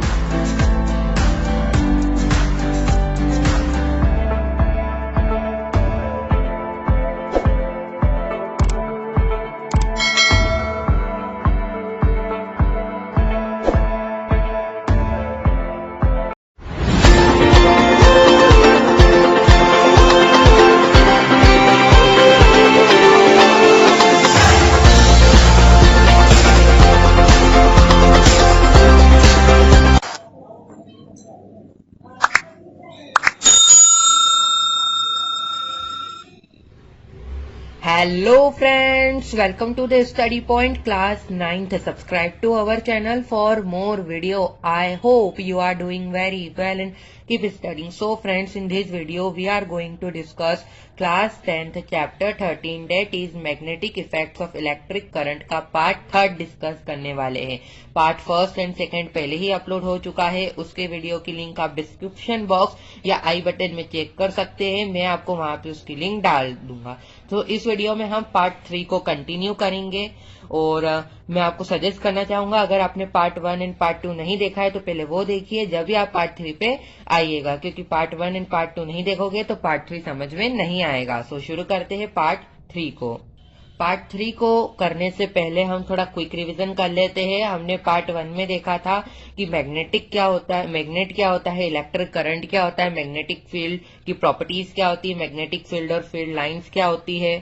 फिर हमने ऑर्स्टेड का एक्सपेरिमेंट देखा था। हमने फिर कोई सा करंट कैरिंग कंडक्टर है, स्ट्रेट कैरिंग कंडक्टर, तो वो अपने आसपास किस फॉर्म में मैग्नेटिक फील्ड बनाएगा। फिर हमने सर्कुलर लूप में से अगर करंट पास होगा तो कैसी वो अपने आसपास मैग्नेटिक फील्ड बनाएगा। फिर हमने Fleming right hand rule Maxwell right hand rule देखा था।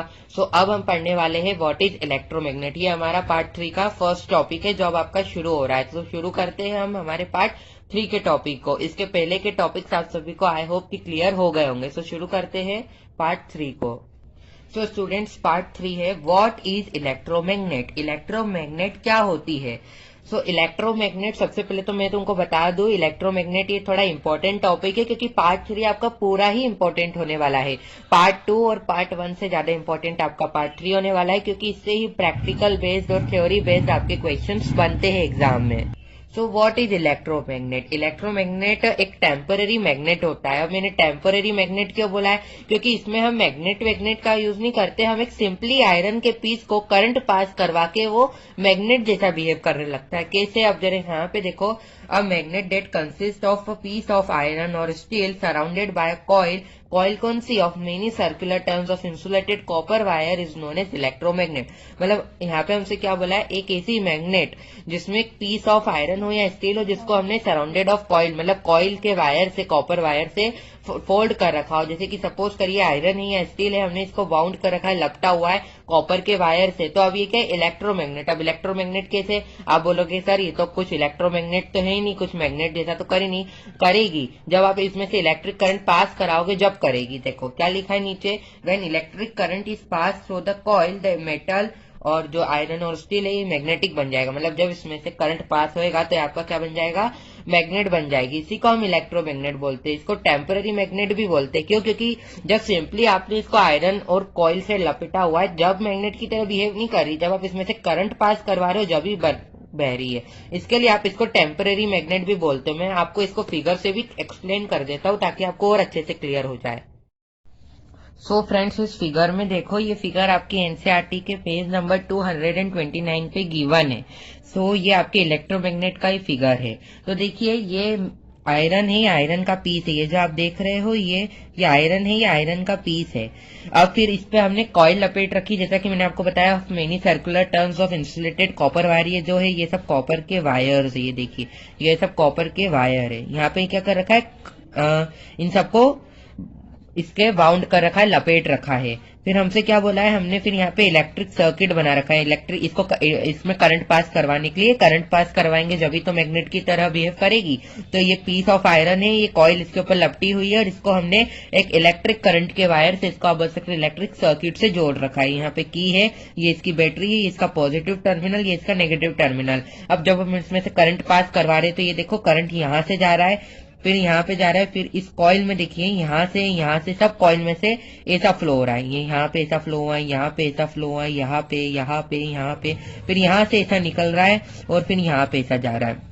तो इलेक्ट्रिक करंट, अब जब इसमें से इलेक्ट्रिक करंट पास हो रहा है तो ये जो मैग्नेट है, ये जो आयरन का पीस है या आयरन का मेटल है, ये मैग्नेट की तरह बिहेव करने लग जाएगा। तो इसी के कारण इसको इलेक्ट्रोमैग्नेट बोलते हैं। तो आई होप कि आपको इलेक्ट्रोमैग्नेट समझ में आई गई होगी कि ऐसी मैग्नेट जिसमें आयरन हो या आयरन का पीस हो, जिसको हमने कॉइल बाउंड से लपेट रखा हो, फिर हम जब इसमें से करंट पास करवा दे तो ये मैग्नेट की तरह बिहेव करने लगती है। सो आई होप कि आपको इलेक्ट्रोमैग्नेट क्लियर हो गया होगा। Magnet that consist of piece of iron और steel bounded by a coil of many circular turns of insulated copper wire is called electromagnet. When current pass through it become magnetic. अब चलते हैं हम हमारे next topic पे। So students, I hope कि आपको वो इलेक्ट्रोमैग्नेट जो टॉपिक था वो आपको समझ में आ गया होगा, और वो समझना आपके लिए इम्पोर्टेंट भी है क्योंकि वो बोर्ड एग्जाम में पूछा जाता है कि इलेक्ट्रोमैग्नेट क्या होती है। और अगर एग्जाम में 2 मार्क्स का है तो आप सिंपली डेफिनेशन लिख के आ जाना, और अगर 3 मार्क्स का आए सेक्शन बी में तो आप वो डायग्राम भी बना के आ जाना। अब हम पढ़ने वाले हमारा next topic, that is Fleming left hand rule. Fleming left hand rule होता है, एक फ्लेमिंग राइट हैंड रूल होता है और एक Maxwell right hand thumb rule होता है। तो इन तीनों में कंफ्यूज नहीं होना है। वैसे तो मैंने आपको इतना अच्छे से समझा है कि आप कंफ्यूज नहीं होंगे। तो Maxwell right hand thumb rule हमें क्या बताता है कि डायरेक्शन ऑफ मैग्नेटिक फील्ड क्या है। हम जब भी स्ट्रेट कैरिंग कंडक्टर को पकड़ते हैं, थंब को इस तरह से पकड़ते हैं कि जो थंब है वो आपका करंट की डायरेक्शन में हो, तो जब जो आपकी कर्ल फिंगर जिस डायरेक्शन में कर्ल होती है वही आपकी मैग्नेटिक फील्ड की डायरेक्शन रहती है। बट अब फ्लेमिंग लेफ्ट हैंड रूल में हमको क्या पढ़ना है, ये हमें जो फ्लेमिंग लेफ्ट हैंड रूल है ये हमें सिंपली डायरेक्शन ऑफ फोर्स बताता है कि फोर्स की डायरेक्शन क्या है। अब सब बच्चे बोलेंगे ये कहाँ से फोर्स आ गया, अभी तो मैंने कुछ फोर्स के बारे में बताया नहीं। तो सुनो, फोर्स कैसे, जब कोई सा भी करंट कैरिंग वायर को हम प्लेस कर दे मैग्नेटिक फील्ड में तो उसके ऊपर कुछ फोर्स एग्जर्ट होता है, और वो फोर्स की डायरेक्शन पता करने के लिए हम फ्लेमिंग लेफ्ट हैंड रूल का यूज करते हैं। कैसे, तो मैं आपको इसके एग्जाम्पल से हेल्प आपको मिलेगी। तो यहाँ पे देखिए, अगर मैंने यहाँ पे सपोज मैग्नेटिक फील्ड की इसमें रख दे, यहाँ पे बोले तो मैग्नेटिक फील्ड तो ऑब्वियसली मैग्नेट बनाती है। तो ये देखिए, ये मैंने मैग्नेट रख दी, अपने आसपास खुद ही मैग्नेटिक फील्ड बना लेगी। सपोज ये नॉर्थ पोल की मैग्नेट है, यहाँ पे नॉर्थ पोल से रखी और यहाँ पे साउथ पोल की मैग्नेट थोड़ी दूर दूर रखी कि अट्रैक्शन नहीं हो।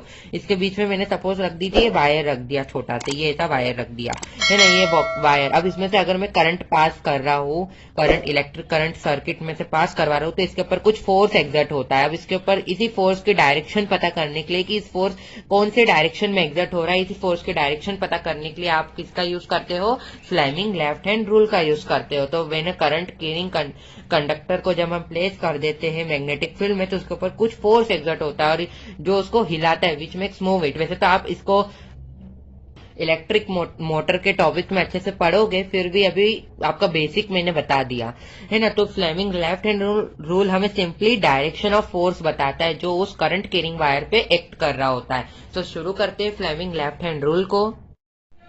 The Fleming left hand rule states that if the left hand is stretched in a way that the index finger, the middle finger and the thumb are in mutually perpendicular direction, then the index finger and the middle finger of a stretched left hand show the direction of magnetic field and the direction of electric current respectively, and the thumb show the direction of motion or direction of force acting on the conductor। अब मेरे को मालूम है कि मैंने इतना पढ़ दिया लेकिन आपको समझ में आया नहीं होगा। तो देखिए, हैंड की हेल्प से समझते हैं। अब फ्लेमिंग लेफ्ट हैंड रूल नाम है टॉपिक का, तो सबसे पहले तो आप लेफ्ट हैंड निकालना, ये मेरा लेफ्ट हैंड है। अब ये मैंने लेफ्ट हैंड निकाल लिया। अब कुछ बेसिक चीजें क्लियर कर देता हूँ। इसको आप थंब बोलते हो तो मालूम ही होगा, लेकिन ये आपकी इंडेक्स फिंगर होती है जिसको आप 4 फिंगर भी बोलते हो। तो ये बच्चों को मालूम नहीं रहता है, ये इंडेक्स फिंगर है जिसको आप 4 फिंगर भी बोलते हो। ये आपकी मिडिल फिंगर है, आपकी इंडेक्स फिंगर है जिसको 4 फिंगर बोलते हैं, एंड ये आपकी मिडिल फिंगर है। मिडिल फिंगर क्यों, क्योंकि ये 2 फिंगर्स के बीच में है और ये भी 2 फिंगर्स के बीच में ही है, इसके लिए आप इसको मिडिल फिंगर बोलते हो। तो ये आपकी मिडिल फिंगर, इंडेक्स फिंगर और ये थंब। तो हमसे क्या बोला है, इन तीनों को स्ट्रेच करे ऐसे वे में कि ये म्यूचुअली परपेंडिकुलर हो। तो म्यूचुअली परपेंडिकुलर कैसे, तो ये देखिए, मैंने अपने लेफ्ट हैंड को यहाँ पे म्यूचुअली परपेंडिकुलर जमा लिया है। ये आपकी मिडिल फिंगर है, ये आपकी इंडेक्स फिंगर है जो म्यूचुअली परपेंडिकुलर है, और ये आपका थंब है। अब हमसे क्या बोला है, जो आपकी इंडेक्स फिंगर है आपको डायरेक्शन ऑफ मैग्नेटिक फील्ड बताएगी, डायरेक्शन ऑफ मैग्नेटिक फील्ड। ये जो आपकी मिडिल फिंगर है ये आपको करंट की डायरेक्शन बताएगी, और ये जो आपका थंब है ये आपको फोर्स की या मोशन की डायरेक्शन बताएगा कि किस डायरेक्शन में आपके कंडक्टर के ऊपर फोर्स लग रहा है। तो हमें तो फोर्स ही मालूम करना था, तो फ्लेमिंग लेफ्ट हैंड रूल हमें simply force of acting on a conductor बता देता है। तो ये जो थंब है वो क्या इंडिकेट करता है कि किस डायरेक्शन में आपका जो फोर्स है वो एक्ट कर रहा है। अब आपको एनसीईआरटी के फोटो से भी क्लियर कर देता हूँ, लेकिन ये आपको समझ में आया। अभी हम रेक्टेंगुलर कॉइल के इसमें देखेंगे कि ये आपको उसमें लगवा के दिखाऊंगा थंब ऑन, हाथ ऑन, तो आपको और अच्छे से क्लियर हो जाएगा। बट आप ये समझ लीजिए, ये जो है आपका अभी ये जो आपकी मिडिल फिंगर है ये आपका करंट की डायरेक्शन को शो कर रही है, ये आपकी इंडेक्स फिंगर मिडिल, ये जो आपकी इंडेक्स फिंगर है आपके मैग्नेटिक फील्ड की डायरेक्शन को शो कर रही है, और ये जो आपका आपका करंट या आपको फोर्स या मोशन के डायरेक्शन को शो कर रहा है। तो ये यहाँ पे लिखा हुआ है कि जो फ्लेमिंग लेफ्ट हैंड रूल है वो कहता है कि अगर लेफ्ट हैंड को हम स्ट्रेच करें थे वे में कि जो इंडेक्स फिंगर, मिडिल फिंगर और जो थंब वो म्यूचुअली परपेंडिकुलर हो, और इसमें फिर म्यूचुअली परपेंडिकुलर जब आप कर लोगे तो ये जो इंडेक्स फिंगर है ये आपको क्या बताती है, direction of magnetic field, middle finger बताती है direction of electric current and respectively, है ना, एंड थंब क्या बताता है आपको, डायरेक्शन ऑफ फोर्स या direction of motion acting on the conductor. अब मैं आपको लेके चलता हूँ एनसीईआरटी की बुक के फोटो पे, जिससे आपको और अच्छे से क्लियर हो जाएगा। वैसे मैंने आपको रियल हैंड से तो क्लियर कर ही दिया, फिर भी लेके चलते हैं हम आपको आपकी एनसीईआरटी की बुक की फोटो पे। सो स्टूडेंट्स, ये जो फोटो है ये आपकी एनसीईआरटी के पेज नंबर 231 पे गिवन है। ये फ्लेमिंग लेफ्ट हैंड रूल के बारे में बता रहा है जो मैंने तुमको समझाया। यहाँ पे देखो ये लेफ्ट हैंड को ये डायरेक्शन ऑफ मोशन बता रहा है, जो इंडेक्स फिंगर है डायरेक्शन ऑफ मैग्नेटिक फील्ड बता रहा है, और ये जो करंट है ये आपको मिडिल फिंगर को बता रहा है। तो ये मैंने आपको बता ही दिया, आपको क्लियर हो ही गया होगा। सो स्टूडेंट, आई होप कि आपको ये जो थंब है ये आपको मोशन बता रहा है। आई होप कि आपको समझ में आ गया होगा फ्लेमिंग लेफ्ट हैंड रूल। अगर आप केवल वीडियो देख रहे हो तो आपको टॉपिक क्लियर नहीं होंगे, आप खुद के हैंड से भी ट्राई करिएगा। वैसे मैंने आपको मेरे हैंड से ट्राई करके बताया था, आपने नी ट्राई करा हो तो फिर से आप उसी वीडियो के टाइम ड्यूरेशन में जाइएगा और वापिस से वैसा करके देखना, अपने हैंड को उस हिसाब से जमा के देखना। यहाँ पे मेरी कैमरे की सेटिंग ऐसी नहीं है कि मैं आपको बता सकूं, इसके लिए आप वहां पे ट्राई करना खुद, जैसे मैंने इसके पहले मैं आपको बता दिया। अब चलते हैं हमारे नेक्स्ट टॉपिक पे, जो कि है आपका last topic, that is last नहीं है, लास्ट सेकेंड टॉपिक है, that is electromotor, electric motor. So चलते हैं अब हम वहां पे। सो स्टूडेंट्स, अब हम हमारे लास्ट सेकंड टॉपिक पे आ गए, that is electric motor. So electric motor क्या होता है? Electric motor is a rotating device that convert electrical energy into mechanical energy. यहाँ पे क्या बोल रहे हैं, इलेक्ट्रिक मोटर एक रोटेटिंग डिवाइस होता है, घूमने वाला डिवाइस होता है ना, जो केमिकल इलेक्ट्रिकल एनर्जी को मैकेनिकल एनर्जी में कन्वर्ट कर देता है। कैसे, अभी फिगर से समझेंगे, बस अभी आप डेफिनेशन समझ लो। इसका बहुत ज्यादा इंपॉर्टेंट यूज होता है इलेक्ट्रिक फैंस में, रेफ्रिजरेटर्स में, मशीन्स में, मिक्सर्स में, कंप्यूटर्स में, MP3 प्लेयर्स में एक्सेट्रा। गिनाते चलूंगा लेकिन इसका यूज खत्म नहीं होगा, इसके लिए हम अब चलते हैं इसके एग्जाम्पल पे, आपको अच्छे से क्लियर वहां पे हो ही जाएगा। तो स्टूडेंट्स, ये डायग्राम आप बहुत अच्छे से समझिएगा, दिमाग में कुछ भी बात मत चलने देना, बस अब ये डायग्राम समझिएगा। समझने से पहले ये लाइन समझ लो तो आपको डायग्राम भी समझ में आ जाएगा। A motor work on a principle that when a rectangular coil is placed in a magnetic field and the current pass through it, a force acting on a coil which rotates continuously। यहाँ पे मतलब है कि जो electric motor है वो किसके principal पे वर्क करता है? रेक्टेंगुलर कॉइल के प्रिंसिपल पे वर्क करता है। मतलब क्या है कि अगर आप दो मैग्नेट रख दो और बीच में आप कोई सा करंट कैरिंग कंडक्टर रख दो तो उसके ऊपर कुछ फोर्स एक्सर्ट होता है और वो आपको डायरेक्टली घुमाता रहता है। उस जो करंट कैरिंग कंडक्टर है उसको कंटिन्यूअसली रोटेट करता रहता है। तो इलेक्ट्रिक मोटर इस प्रिंसिपल पे ही काम करती है, और इसको हम एक एग्जांपल से समझेंगे रेक्टेंगुलर कॉइल के। तो रेक्टेंगुलर कॉइल के क्या है एग्जांपल, ये देखिए यहाँ पे आपको डायग्राम दिख रहा है, क्लियर होगा। ये देखिए यहाँ पे मैंने दो मैग्नेट रख रखी है, ये मैग्नेट है, इसका ये नॉर्थ पोल है, देखिए ये यहाँ पे मैग्नेट है, और यहाँ पे ये दूसरी मैग्नेट है जिसका यहाँ पे मैंने साउथ पोल रख रखा है। मैंने आपको फ्लेमिंग लेफ्ट हैंड रूल में भी रफली डायग्राम बताया था, बट अब आपको यहाँ पे फेयर डायग्राम भी मिल गया। मैंने बोला ही था ना इलेक्ट्रिक मोटर में हम और अच्छे से समझेंगे। तो ये देखिए ये दो दूर दूर रखी, इतने मत पास रख देना कि आपस में फोर्स ऑफ अट्रैक्शन ही कर ले, थोड़ी मैग्नेटिक फील्ड दूर दूर रखना। इसके बीच में आपको क्या करना पड़ेगा, रेक्टेंगुलर कॉइल रखनी पड़ेगी। ये देखिए मैंने रेक्टेंगुलर कॉइल रख दी है यहाँ पे। अब इसको मैंने इलेक्ट्रिक सर्किट से जोड़ रखा है। देखिए यहाँ पे ये इलेक्ट्रिक सर्किट पूरा सर्किट डायग्राम बना रखा है। ये बैटरी है, ये की है, ये इसका पॉजिटिव टर्मिनल है, ये इसका नेगेटिव टर्मिनल है, ये इसकी बैटरी है ना। आपको क्लियर हो गया होगा। ये इसकी की है जो स्विच ऑफ बोलते हो, ये इसकी ब्रशेज है जो इसको कंटिन्यूअसली रोटेट करवाने में हेल्प करेगी।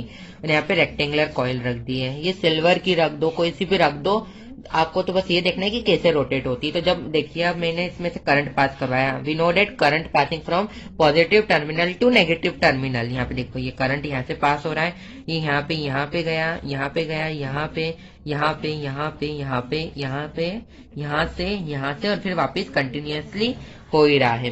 तो करंट का समझ में आया, करंट कैसे पास हो रहा है। अब और आगे बढ़ते हैं। अब करंट पास हो रहा है। अब हमने क्या पढ़ा था कि कोई सा भी कंडक्टर में से करंट पास हो तो अगर उसके आसपास मैग्नेटिक फील्ड भी हो तो उसको कंटिन्यूअसली उसके ऊपर फोर्स एक्सर्ट होता है जो उसको रोटेट करवाता है। अब इस पे कहाँ से फोर्स एक्टिंग करेगा, तो यहाँ पे देखो।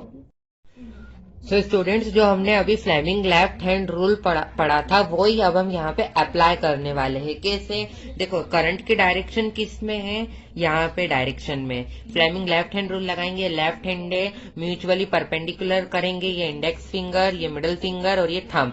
अब ये आपकी जो मिडिल फिंगर होती है आपको क्या बताती है, करंट की डायरेक्शन बताती है। तो करंट किस डायरेक्शन में फ्लो हो रहा है, करंट ऊपर की डायरेक्शन में फ्लो हो रहा है। ये देख रहे हो, पॉजिटिव टर्मिनल से नेगेटिव टर्मिनल की तरफ आपका जा रहा है। तो करंट किस डायरेक्शन में फ्लो हो रहा है, ऊपर की तरफ फ्लो हो रहा है। तो ये मैंने उस फिंगर को ऊपर की तरफ रखा।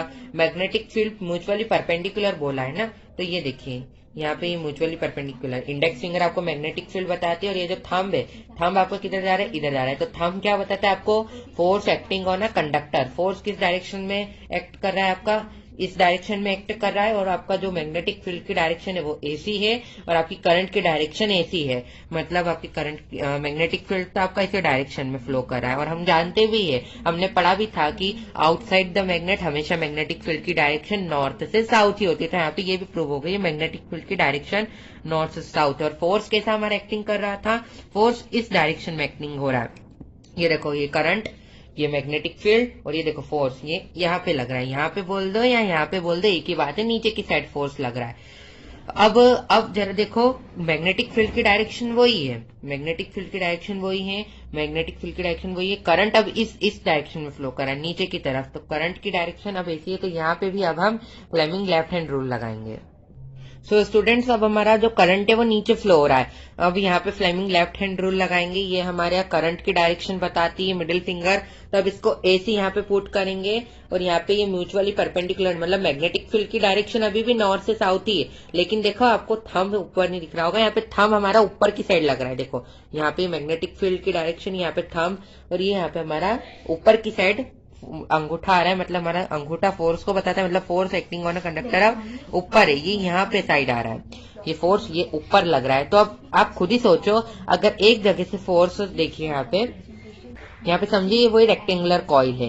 अब यहाँ पे एक तरफ से फोर्स नीचे लग रहा है और एक तरफ से फोर्स ऊपर लग रहा है। तो अब आप खुद ही सोचो, जब एक तरफ से नीचे लगेगा यहाँ पे नीचे, यहाँ पे जब ऊपर की साइड लगेगा तो इसको कंटिन्यूअसली रोटेट बनाता रहेगा। तो यही आपको समझाना था कि जो इलेक्ट्रिक मोटर है वर्क करती है on the principle of rectangular coil की। जब हम मैग्नेटिक फील्ड किसी भी रेक्टेंगुलर कॉइल, किसी भी करंट कैरिंग कंडक्टर को मैग्नेटिक फील्ड में रख दे तो वो कंटिन्यूअसली रोटेट होता रहता है because of force acting on a conductor. So आपको इलेक्ट्रिक मोटर का टॉपिक अच्छे से क्लियर हो गया होगा।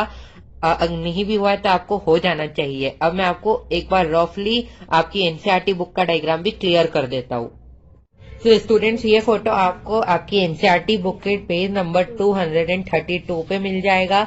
तो वो जो मैंने आपको समझाया ये वही फोटो है, लेकिन आप बुक का भी समझ लीजिए क्योंकि हमें बोर्ड एग्जाम में अपनी कॉपी का तो आने वाला नहीं है, कभी आता भी है, छपेगा अभी तो बुक का ही फोटो छपेगा या रेफरेंस बुक का छपेगा। तो एनसीईआरटी बुक को मैं आपको क्लियर करता हूँ। यहाँ पे देखो, ये वही जो मैंने आपको बताया था, ये आपका रेक्टेंगुलर कॉइल मैग्नेट के बीच में रखा है। ये नॉर्थ पोल है मैग्नेट का, ये साउथ पोल है। ये बीच में रेक्टेंगुलर कॉइल रखा है जिसका नाम उन्होंने पर्टिकुलरली जे भी दिया है, ABCD। ये यहाँ पे उसमें से करंट पास, ये इलेक्ट्रिक सर्किट बना रखा है। ये ब्रशेस है, ब्रशेस का काम क्या है, रोटेट करवाना आपके रेक्टेंगुलर कॉइल को अच्छे से। अब यहाँ पे देखिए प्लस है, ये माइनस, मतलब अब यहाँ से जब हम करंट पास करवाएंगे तो यहाँ पे आएगा पॉजिटिव टर्मिनल से नेगेटिव। ये देखिए यहाँ पे जाएगा, यहाँ पे जाएगा, यहाँ पे जाएगा, यहाँ पे जाएगा करंट, यहाँ पे जाएगा और फिर यहाँ से लेकर वापिस आपका की यहाँ पे चले जाएगा। ये आपको समझ में आया, करंट की डायरेक्शन पॉजिटिव टर्मिनल से नेगेटिव टर्मिनल की तरफ। अब देखो, अब हमने क्या देखा, मैग्नेटिक फील्ड की इसमें रखी तो इस पे कंटिन्यूअसली फोर्स एक्टिंग होएगा। आप जब इसमें थंब लगाओगे तो फोर्स एक बार नीचे की तरफ एक्ट करेगा। मैग्नेटिक फील्ड की डायरेक्शन तो ये ऐसी रहेगी, बट फोर्स एक बार नीचे की तरफ होएगा और एक बार ऊपर की तरफ होएगा। मैंने आपको अभी थंब से बता भी दिया था अपने यहाँ पे करके। तो यहाँ पे भी आप वैसे ही अप्लाई करना, वापिस आपका वैसे ही होगा। यहाँ पे मैं इसके लिए नहीं कर रहा हूँ क्योंकि कैमरे का रेशियो ऐसा नहीं है, फिर आपको ढंग से दिखेगा नहीं। तो यहाँ पे फोर्स एक बार नीचे की तरफ अप्लाई होगा, यहाँ पे एक बार ऊपर की तरफ, जिसको कंटिन्यूअसली रोटेट करवाएगा। अब रोटेट करवा रहा है, इसके कारण ही ये बार बार रोटेट करेगा। तो आई होप कि आपको ये समझ में आ गया होगा कि a motor works on the principal that rectangular coil is placed on a magnetic field, a force is acting and which makes continuously rotate it. So I hope कि आपको क्लियर हो गया होगा। अब हम हमारे लास्ट टॉपिक पे चल रहे हैं, that is electromagnetic induction. So student, electromagnetic induction ये आपका बहुत ज्यादा इंपॉर्टेंट टॉपिक है। ऐसा मत पढ़िएगा कि लास्ट टॉपिक है तो इसमें से कुछ आएगा नहीं। अभी प्री बोर्ड जो आपकी होगी उसमें से यही आएगा कि जब हम मैग्नेटिक फील्ड को बार बार चेंज करते हैं तो उसमें से इलेक्ट्रिक करंट कैसे आ जाता है उसमें। तो यही आपको पढ़ना है, इसको थोड़ा रफली मत पढ़िएगा, अच्छे से पढ़ना। देखो, electromagnetic induction and electric current produce in a close field by changing magnetic field is called induced current and this phenomenon is called electromagnetic induction. अब देखो, मैं तुमको फोटो से ही समझाता हूँ, तो चलिए फोटो की तरफ। तो ये मैंने तुमको फोटो से इसके लिए समझा रहा हूँ क्योंकि आपको प्री बोर्ड में ऐसा ही फोटो आएगा। अभी बहुत सारे बच्चे प्री बोर्ड देखा है तो उनको मालूम ही होगा, या अभी उनकी होने भी वाली होगी तो उनको मालूम हो गया होगा। सो शुरू करते हैं। ये फोटो आपका पेज नंबर 234 पे गिवन है एनसीईआरटी के। ये आपका फिगर है। फोटो से इसके लिए समझा रहा हूँ क्योंकि आपको अच्छे से क्लियर हो जाएगा कि इंड्यूस करंट में क्या बोल रहा हूँ और क्या बोल रहा हूँ। यहाँ पे देखो, यहाँ पे हमने ये कॉइल रख रखी है, ये क्लोज फील्ड है, ये आपकी कॉइल है of many circular turns of insulated copper wire. ये मैग्नेट है, ये आपकी मैग्नेट है, ये नॉर्थ पोल है इसका और ये साउथ पोल है इसका। अब यहाँ पे ये एरो क्या दिखा रही है कि हम इसको इसके अंदर डालेंगे, इसके अंदर डालेंगे। अब इसके अंदर डालेंगे तो ऑब्वियसली बात है कि हमने ऑर्स्टेड के एक्सपेरिमेंट में क्या देखा था कि कोई से भी कंडक्टर में से जब इलेक्ट्रिक करंट पास हो रहा है तो वो अपने आसपास खुद ही मैग्नेटिक फील्ड बना लेगा। बट उसी का अपोजिट अगर हमने इलेक्ट्रिक करंट को प्रोड्यूस करना है, अगर इलेक्ट्रिक करंट पास नहीं हो रहा है, हमने इसको कोई इलेक्ट्रिक सर्किट से नहीं जोड़ा है, हमने केवल इसमें गैल्वेनोमीटर लगा रखा है। गैल्वेनोमीटर क्या होता है? एक इंस्ट्रूमेंट होता है जो आपको बताता है कि किसी भी कंडक्टर में इलेक्ट्रिक करंट का प्रेजेंस है या नहीं है। इसका डिफ्लेक्शन की बात आपको बाद में समझाऊंगा, पहले ये समझो कि ये आपका पूरा कॉइल है, आपका क्लोज फिगर है, इसको आपने गैल्वेनोमीटर से अटैच कर रखा है। जो आपको इलेक्ट्रिक करंट इसमें आया कि नहीं वो बताएगा। हमने ऑर्स्टेड के एक्सपेरिमेंट में देखा था किसी भी इलेक्ट्रिक करंट कैरिंग कंडक्टर पास, वो उसमें से करंट पास हो रहा है तो अपने आसपास खुद ही मैग्नेटिक फील्ड बना लेता है। बट इसका अपोजिट अब एक्सपेरिमेंट करेंगे। ये एक्सपेरिमेंट माइकल फैराडे ने करा था। उन्होंने इसका अपोजिट करा कि मेरे को इलेक्ट्रिक करंट पास नहीं करवाना, मेरे को मैग्नेटिक फील्ड करवाना है। तो मेरे को देखना है कि इसमें से इलेक्ट्रिक करंट प्रोड्यूस हो रहा है कि नहीं, उसका ही उल्टा। तो इन्होंने क्या करा, वो एक क्लोज फील्ड में बार बार उन्होंने मैग्नेट डाली, मतलब मैग्नेटिक फील्ड चेंज करा, बार बार डाली फिर बाहर निकाला, डाली फिर बाहर निकाला। तो इससे क्या हुआ, जब मैग्नेट अंदर जा रही थी तो इलेक्ट्रिक करंट प्रोड्यूस हो रहा था, इलेक्ट्रिक करंट प्रोड्यूस हो रहा था। और वो हमें शो कैसे हो रहा था, इस गैल्वेनोमीटर की हेल्प से। अब जब इलेक्ट्रिक करंट प्रोड्यूस हो, जब इलेक्ट्रिक करंट प्रोड्यूस हो, किसमें प्रोड्यूस हो, an electric current produce in a close field by changing magnetic field is called induce current.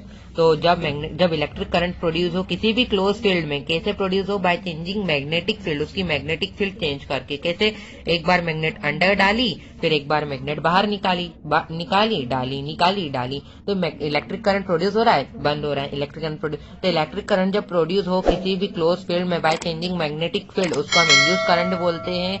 और उस फिनोमिनन को हम इलेक्ट्रोमैग्नेटिक इंडक्शन का फिनोमिना बोलते हैं। और हमें पता कैसे चलेगा, बाय गैल्वेनोमीटर की हेल्प से हमें पता चलेगा कि इलेक्ट्रिक करंट किसी भी करंट इसमें आया या नहीं आया। तो अब मैं आपको फिगर से तो आपको समझ में आ ही गया होगा। अब मैं आपको नोट्स की तरफ लेके चलता हूँ। तो यही मैंने तुमको बता ही दिया, इलेक्ट्रोमैग्नेटिक इंडक्शन की कोई सा भी इलेक्ट्रिक करंट किसी भी क्लोज फील्ड में प्रोड्यूस हो रहा है बाय चेंजिंग मैग्नेटिक फील्ड, तो वो इंड्यूस करंट कहलाता है।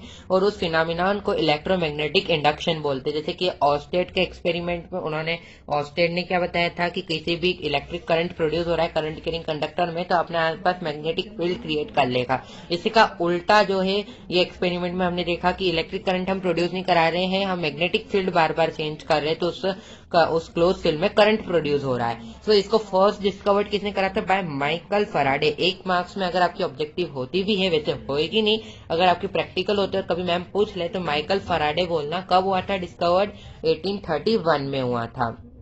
समझ में आ गया आपको इलेक्ट्रोमैग्नेटिक इंडक्शन? अगर आ गया हो तो आप मेरे को कमेंट करना, नहीं आया हो तो फिर से वीडियो देखना, फिर से समझना, आ जाएगा।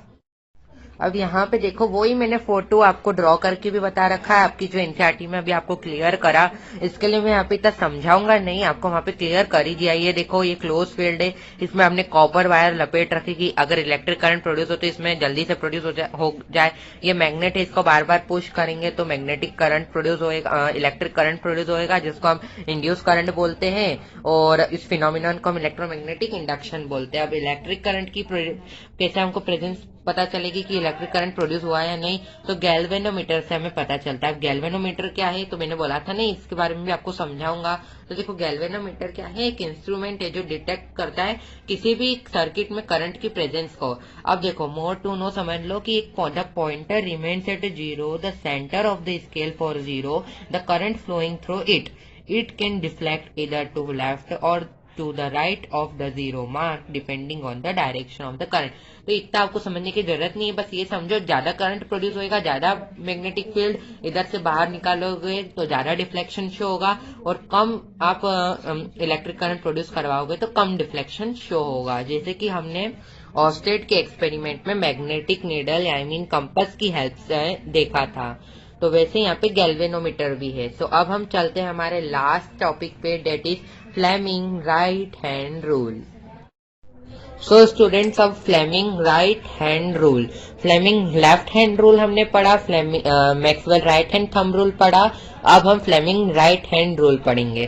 फ्लेमिंग राइट हैंड रूल क्या कहता है, according to this rule stretch the thumb forefinger मतलब index finger and the middle finger of a right hand so that they are mutually perpendicular to each other. सबसे पहले इतना कर लो, ये राइट हैंड है, राइट हैंड लिया आपने, अब क्या बोला है, thumb, index finger, middle finger, ये बता चुका, वो बार बार नहीं बताऊंगा। अब इनको म्यूचुअली परपेंडिकुलर जमाना है। तो स्टूडेंट्स ये देखिए थंब है, ये आपकी इंडेक्स फिंगर है, आपकी मिडिल फिंगर है, मैंने इसको म्यूचुअली परपेंडिकुलर डायरेक्शन में जमा लिया है। आप अपने हिसाब से करके देखना, जैसा कैमरे में दिख रहा है आप उससे अंदाजा लगा लीजिएगा।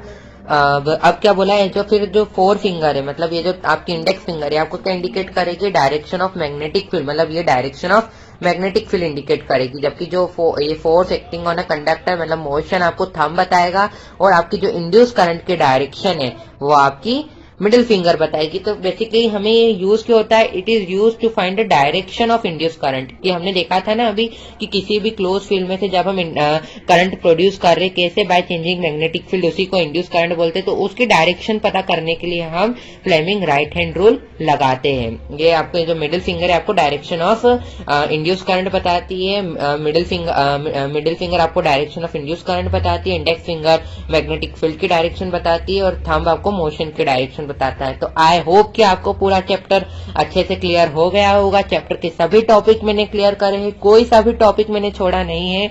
अगर आप चैनल पे नए हैं तो चैनल को सब्सक्राइब करिए, लाइक करिए और शेयर करिए। हम आपके ऐसे ही आगे वीडियो के साथ मिलते रहेंगे, तब तक के लिए गुड बाय, और हमें यूं ही सपोर्ट करते रहिए।